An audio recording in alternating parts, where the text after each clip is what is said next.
नमस्कार, हकीकत न्यूज में आपका स्वागत है। मैं हूं आपके साथ अंकिता। चले बढ़ते मुख्य खबर की ओर। रीवा 20 जुलाई 59 वर्ष के अपने जीवन में 52 वर्ष समूचे समाज की सेवा समर्पित करने वाले वरिष्ठ समाजसेवी एवं मीसाबंदी सुभाष श्रीवास्तव के जन्मदिन पर इस वर्ष 59 मीसाबंदियों का सम्मान समारोह आयोजित किया जाएगा। 15 अगस्त 1947 को प्रथम आज़ादी की लड़ाई समाप्त हुई और देश आज़ाद हुआ, लेकिन 25 जून 1975 को इस देश में तत्कालीन हुकूमत ने आपातकाल लगा दिया। लोकतंत्र को ख़त्म करने की साजिश की थी, जिसे दूसरी आज़ादी की लड़ाई का जाल है। उस दौर में लोकतंत्र के रक्षार्थ maintenance of internal security act यानी मीसा कानून के तहत जो मीसाबंदी क्रांतिकारिता के साथ 1.5 वर्ष जेल सिकर्च में रहे ऐसे विंध्य क्षेत्र के आपातकाल के योद्धाओं का सम्मान समारोह आगाम 29 जुलाई 2025 को दोपहर 2 बजे से स्थानीय कृष्णराजपुर ऑडिटोरियम आयोजित किया जाएगा। आपातकाल के 50 वर्ष पूर्ण होने पर यह कार्यक्रम शहर सर्व सामाजिक संगठन द्वारा आयोजित होगा। इसलिए भी महत्वपूर्ण है क्योंकि 1975 के बाद आज 50 साल आपातकाल के पूर्ण होने जा रहे हैं। अब तक प्रदेश और देश में ऐसा कोई विशेष रूप से आयोजन मीसाबंदियों के लिए नहीं किया गया। 1947 के पहले जो पहली आज़ादी की लड़ाई लड़ी गई, हम लोग उसके साक्षी नहीं हैं, ना हम लोगों ने बहुत कम लोगों ने देखा है स्वतंत्रता सेनानियों को जो लोगों ने आज़ादी की लड़ाई लड़ी है। लेकिन हम सब सौभाग्यशाली हैं कि हम द्वितीय आज़ादी के उन योद्धाओं को देख पा रहे हैं जिन्होंने अपनी जवानी के 1.5 साल जेल में आहूत किए। 1975 25 जून को इस देश में आपातकाल लगा। 2 कारणों से लगा।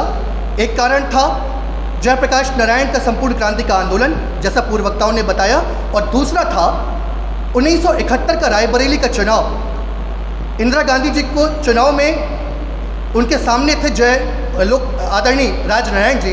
राजनारायण जी चुनाव हार गए, लोकबंधु राजनारायण, लेकिन उन्होंने इलाहाबाद हाई कोर्ट में रिट पिटीशन दायर की कि इंदिरा गांधी ने ये चुनाव असंवैधानिक तरीके से जीता है और इन्होंने सरकारी मशीनरी का दुरुपयोग करके चुनाव जीता है, इसलिए इनका चुनाव निरस्त किया जाए।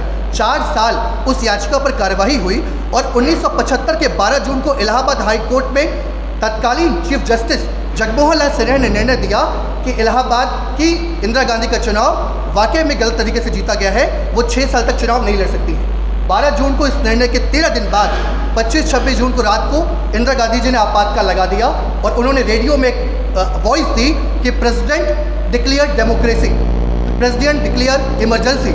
उन्होंने प्रेसिडेंट तत्कालीन राष्ट्रपति फखरुद्दीन अली अहमद जी ने राष्ट्रपति शासन लगा दिया है, आपातकाल लगा दिया है। आपातकाल 2 कारणों से लगता है, जब देश में या तो आंतरिक या बाहर। वो जो आपातकाल था वो आंतरिक आपातकाल था, इसीलिए मीसाबंदी कहा जाता है। मीसा एक कानून था, maintenance of internal security act यानी आंतरिक सुरक्षा अधिनियम, उसके तहत जो लोग मीसा में गिरफ्तार हुए थे कानून के तहत, उन्हें मीसाबंदी कहा जाता है।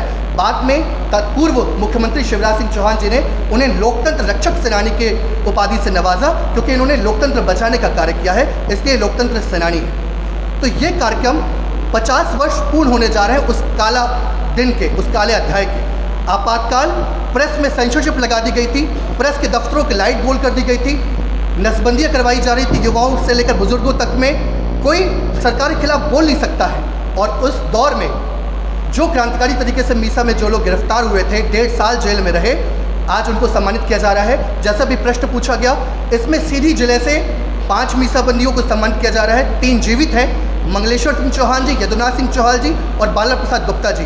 2 दिवंगत हैं, बुद्धसेन गुप्ता जी और मंगल चौरसिया जी, उनके परिवार वाले आ रहे हैं। शहडोल से मीसाबंदियों को आमंत्रित किया गया है। शहडोल से शिव कुमार नामदेव जी, नरेंद्र दुबे जी, श्याम बाबू जायसवाल जी और नारायण दास शुक्ला जी।